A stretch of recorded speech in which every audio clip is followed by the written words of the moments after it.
Hi. This here is 4 paintings gone wrong, until I figured out that it wasn't that my fight was with the dryer, but my fight was really with the fact that I didn't check my paint consistency and it was too thick from the other day. So I don't have any more of the colors mixed up that I started out with. So I'm gonna do a quick oopsie paint pillow. Ooh, I almost got that on the carpet. Well, maybe I did get it on the carpet. Yeah, you heard nothing.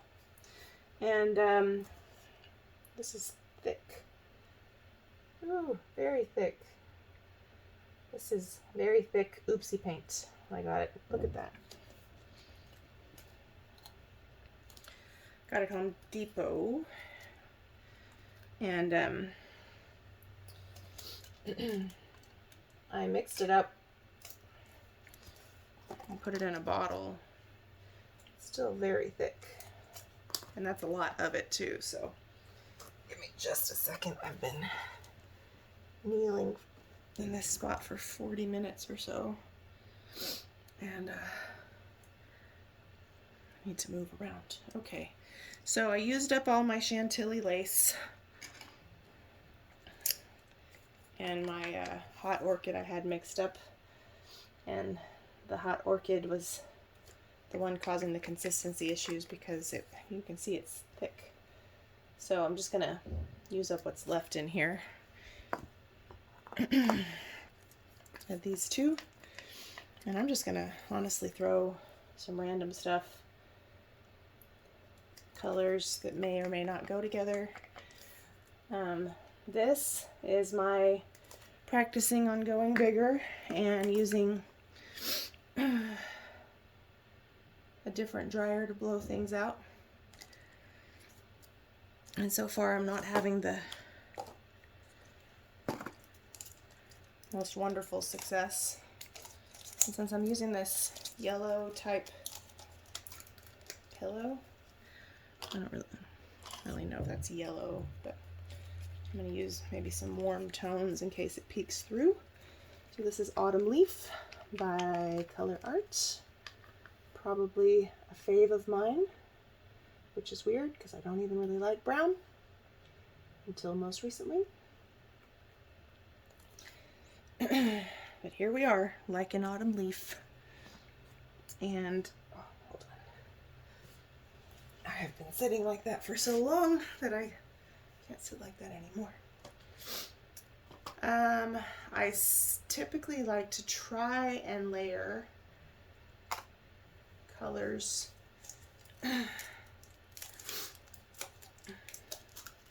in with my pigments, like regular paint colors. This is Australian Sienna from Matisse.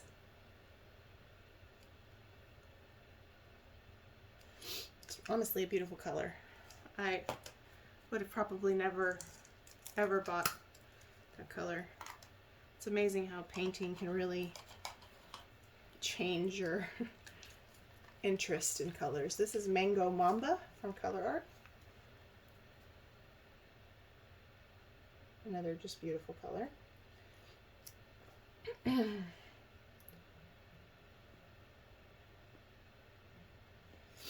And excuse me, I think next we will do Quinacridone Blue Violet from Liquitex Soft Body.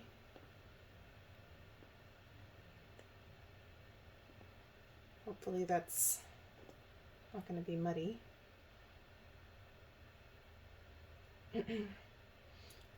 The two colors I put down really didn't match this at all, but whatever. And then Poppy, just because I've never used it before. I just mixed it up for the first time the other day, and it's so pretty. Look at that. delicious. And I tend to use too many colors, so let me finish with, pretty sure that this is phthalo turquoise.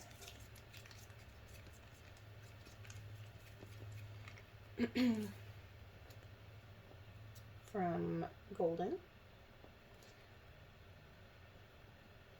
I have no idea how this is going to turn out. It may be the muddiest looking mess you've ever seen. This color is also a little thick because it's been mixed up for a while, so I wasn't really checking consistencies very well. Before I just came in here, I just grabbed things and brought them in here. So, my fault. And we're going to use white cell activator. And all the ratios and stuff that I use are in the description box below. This is about 3.5 to 4 parts Australian Floetrol to 1 part Amsterdam titanium white. The pillow paint I use today is not the typical one I use, but I do list the one I use typically, as well as what I usually use to mix everything. So check it out. And what did I do with my little toothpick? All right. Starting up high in hopes that I will get this right this time. Also really doesn't help that that's right there. Okay.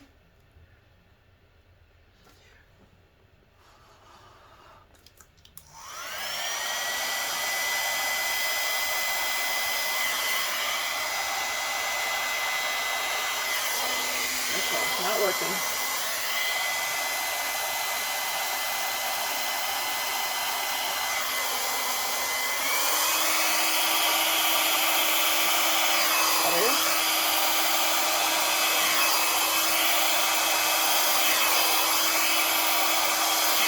That part up.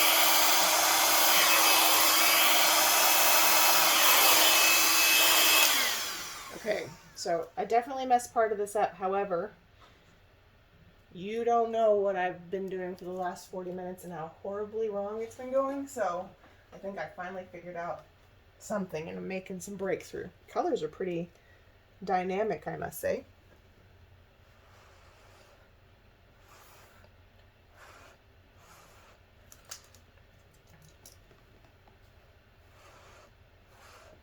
I was honestly going to share what I was screwing up before, but it's 40 minutes of just one crap storm after the other, and the general consensus was I was overthinking the blow and my paint was too thick, so everything I was blaming on the blow dryer was the paint. Paint's too thick. So I'll save you 40 minutes.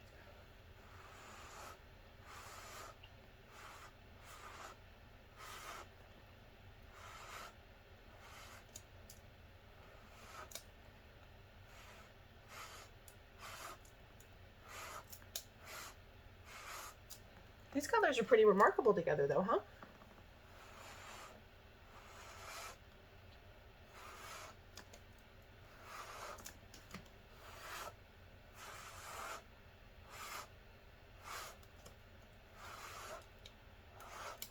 Composition needs a bit of work, but compared to the way things were going, I'll take this. So, 2 things I just learned with the dryer. I thought if I spread it out a little bit, oh crap, if I spread it out a little bit, maybe I can move it on the lower speed and have more control. It was strong, but not strong enough, so it was really just moving it. It wasn't doing what we wanted. That's how it kind of got this way. So, I do like blowing it out first and then moving it that way. So I think that's going to be the kicker. So let's spin it. And you probably didn't get that this is a 12-inch record. I explained all that in the previous video that I'll probably not publish because it was horrible. So I'm practicing on going bigger, and I'm practicing various other blowers than my leaf blower, And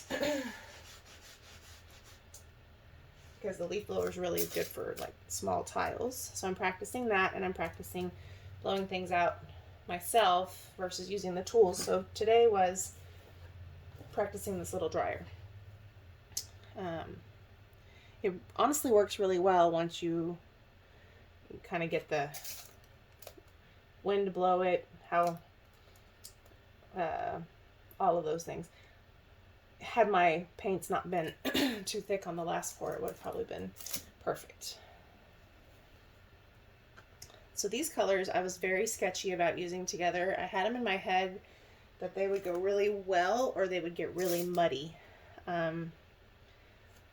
There's some parts that got muddy because of the way I blew it out, but that pillow paint is sort of a yellowish tan color, so I thought, well, we might as well try it with some of these warmer colors that I've always wanted to try together. And I honestly like it. I think this would be a cool clock because it's neutral. It would be kind of a cool, I mean, obviously it'd be just a cool round painting once it's resined and all that, but I think the neutral tones and stuff would make it a pretty nice clock. So I'm just trying to make sure all the paint goes to the edges. I'm a little nervous about how it's going to dry because it's really thick paint. So I'm nervous that it's going to have too much paint on here. The little pop of magenta under there, the hot orchid, I didn't think it would actually show. It still works, but I kind of just used it to not waste the little bit that was in the cup, you know. It kind of works.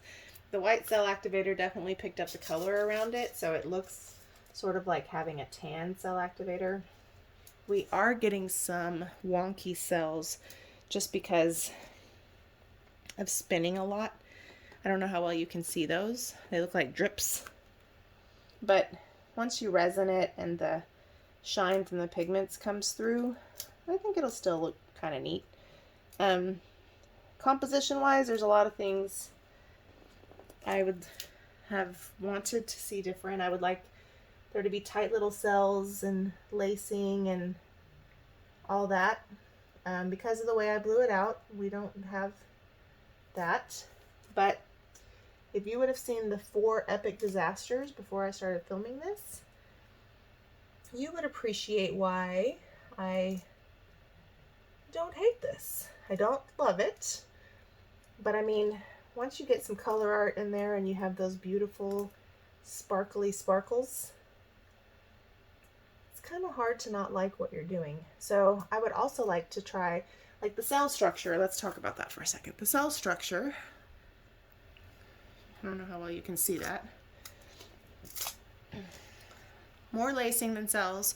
I like tight, small little cells, but the way I blew this out, where I was just kind of constantly putting pressure on it, the cells are very like misshapen, wonky, best way to put it. But because it's spread out like that and the colors all kind of blend, I think it still works. And I think resined with maybe some gold clock hands or copper clock hands would be pretty. The mango mamba in here and the poppy mixed with the autumn leaf kind of in the background really turn out beautiful. So yeah, let me know what you think. Thanks for enduring it. And more to come. 20% off Colourarte promo code in the description box below. 15% off the Sheleeart course in the description box below. Yeah, let me know what you think. I mean, not perfect, but not bad for a practice round, huh? Yeah, let me know. Do you think clock, or do you think we should just resin it as it is? Thanks for watching. This is kind of what it looks like without the studio light. I wanted to show you guys some really cool detail. That part's really cool. And I don't hate it. There we go. Not a great angle, sorry. Let me know what you think.